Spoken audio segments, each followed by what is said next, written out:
Assalamualaikum warahmatullahi wabarakatuh. Selamat siang. Semoga Anda sehat selalu. Ya.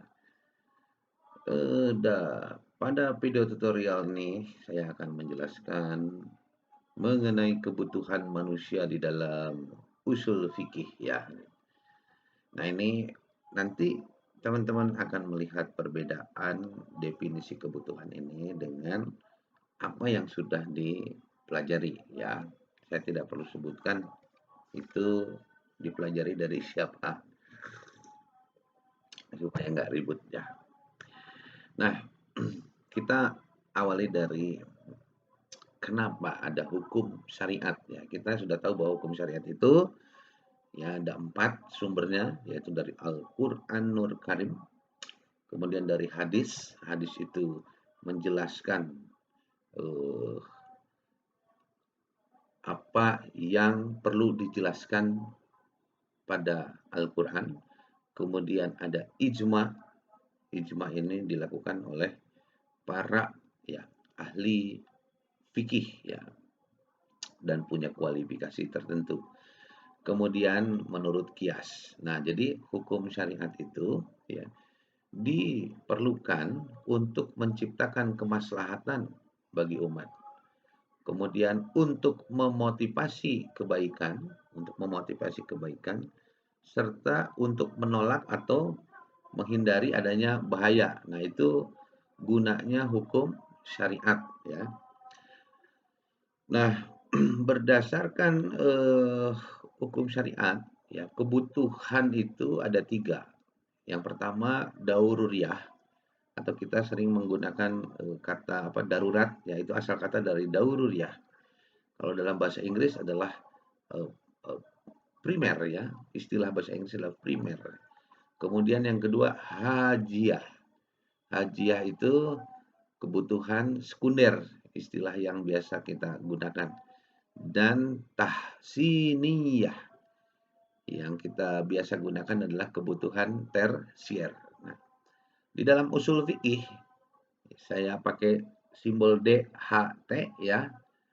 D itu lebih utama dibanding H dan H lebih utama dibanding T. Itu aturannya ya.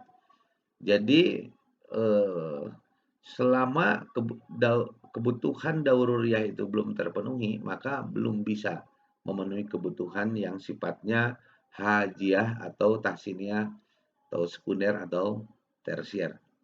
Nah, ini kita perjelas. Jadi apa itu daururiyah, apa itu hajiyah, dan apa itu tahsiniyah.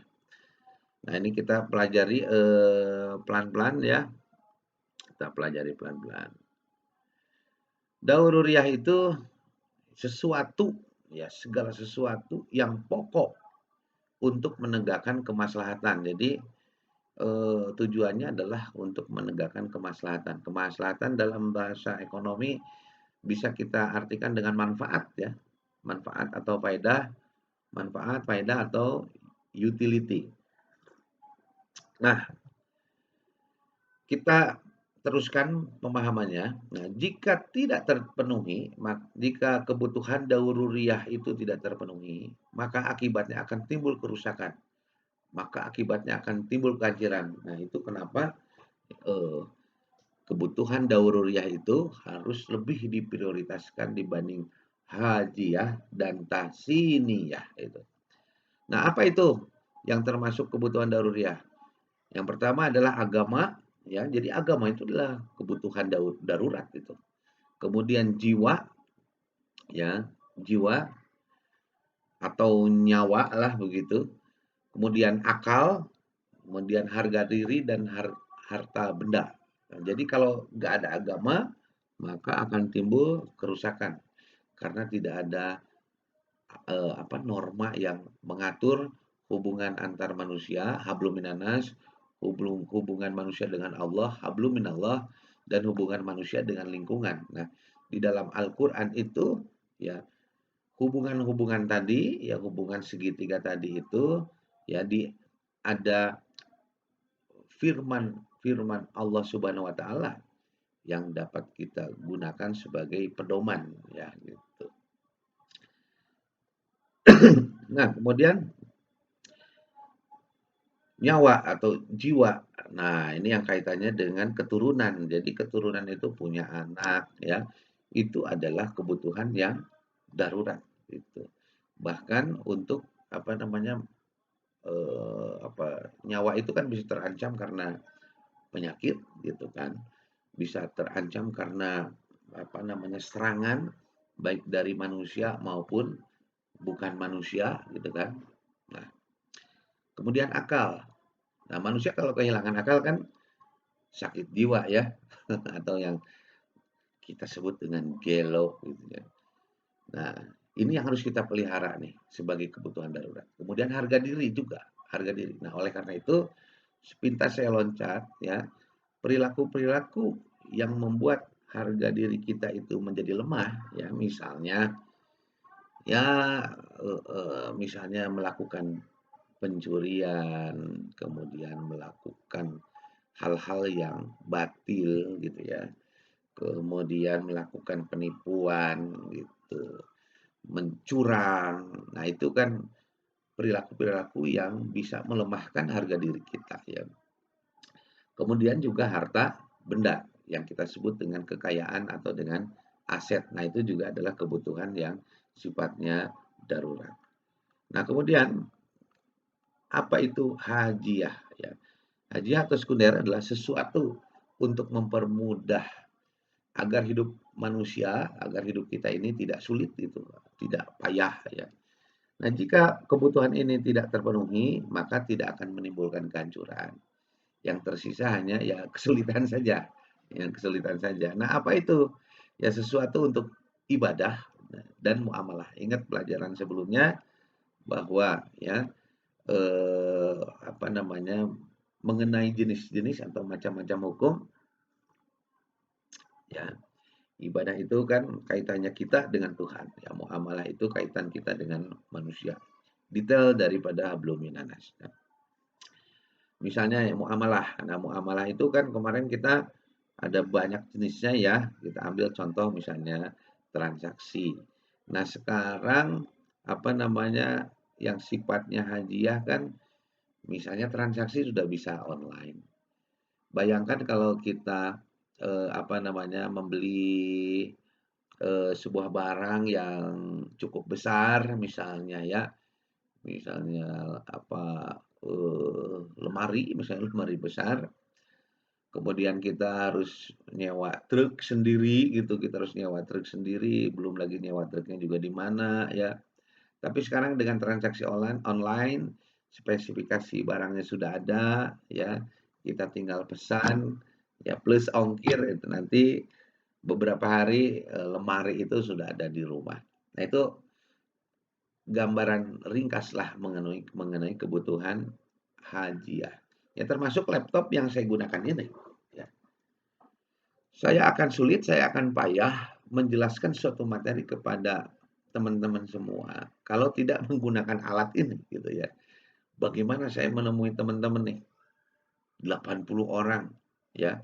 Ke kampus juga nggak bisa karena ya lagi pandemi ya, nggak boleh cenah gitu. Nah, ini memudahkan saya.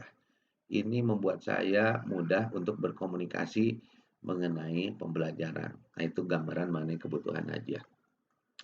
Nah, kemudian tahsiniyah atau tersiernya sesuatu yang dibutuhkan harga diri kita. Jadi basicnya dari harga diri kita, sesuatu yang dibutuhkan dari norma yang kita gunakan, ya, dan tatanan hidup yang baik gitu. Nah, jika tidak terpenuhi, maka tidak akan timbul kehancuran.